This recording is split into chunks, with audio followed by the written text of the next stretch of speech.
بسم الله الرحمن الرحيم. السلام عليكم ورحمة الله وبركاته. وصفتنا اليوم كيكة الورد مع صوص الورد بطريقة سهلة وبسيطة. أولا المقادير الجافة عندي أخذت كوبين من الطحين، هذا الكوب اللي أنا استخدمته كوب معياري مقاس 250 مل. حطيت عليهم ملعقة وربع من بيكنج باودر. أنخل الطحين وأتركهم على الجنب، ونجي للخطوة اللي بعدها. عندي هنا 3 بيضات بحرارة المطبخ، حطيت رشة ملح وملعقة صغيرة من الخل، ونضرب البيض حتى يكون مثل فوم، وبعدين بننزل السكر. ممكن استخدام المضرب اليدوي ومضرب السلك. بعد ما صار لون البيض بهذا الشكل ننزل السكر. أنا حطيت كوب من السكر، نضرب السكر والبيض حتى يتضاعف الحجم ويتغير اللون. بعد ما صار البيض بهذا الشكل ننزل كوب من الزيت، ننزله شوي شوي على شكل خيط رفيع ونضرب. ما ننزل الزيت مرة واحدة، بهذا الشكل شوي شوي ننزل الزيت ومستمرين في الخفق. وبعدين بننزل كوب من الحليب، نفس الشيء ننزل شوي شوي. طبعا الحليب والبيض كلهم بحرارة المطبخ.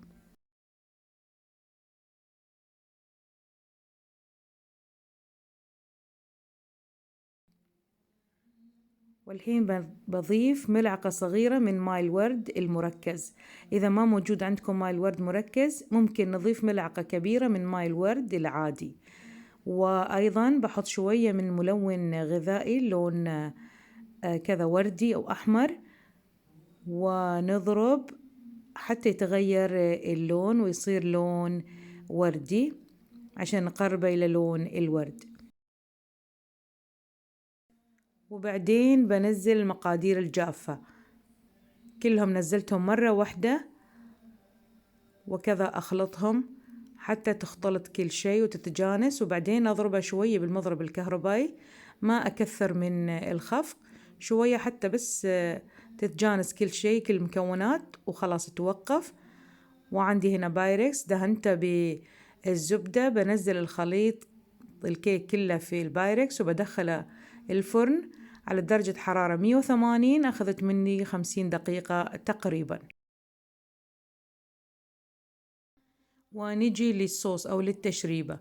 عندي كوب من حليب سائل، ممكن تستخدمون حليب البودرة، كل 3 ملاعق مع كوب من ماي، وعلبة واحدة من حليب المبخر.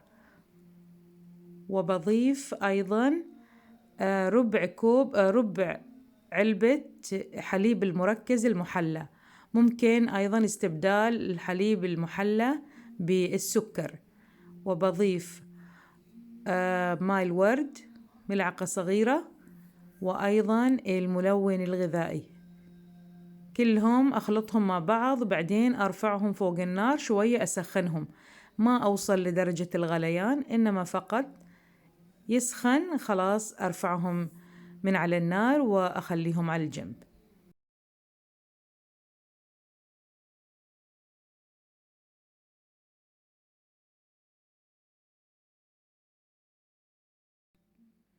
وهذه كيكتنا استوت.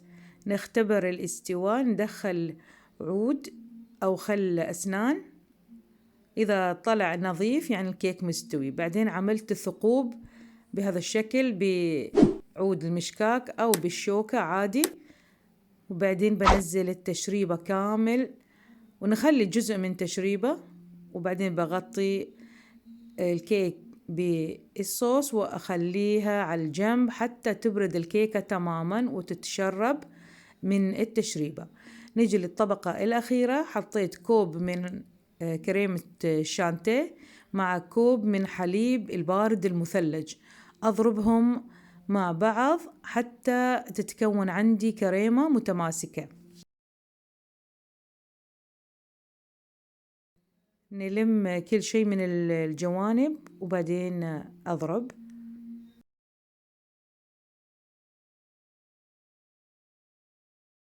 وكذا صارت عندي كريمة متماسكة، والكيكة أيضا باردة. طبعا ما دخلتها الثلاجة، خليتها برا حتى وصلت الكيكة إلى درجة حرارة المطبخ.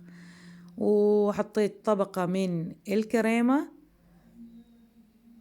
وبعدين زينت ببتلات الورد، ودخلت الكيكة إلى الثلاجة تتماسك الكريمة شوية.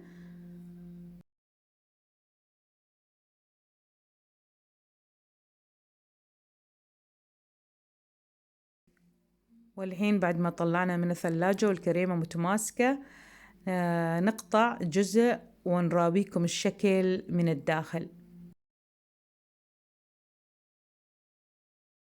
أنصحكم تجربون كيكة الورد، هي كيكة جدا لذيذة، طعم الورد ما شاء الله جميل جدا.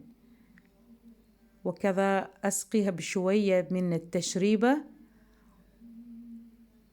وطريقة التقديم طبعا ذوق شخصي،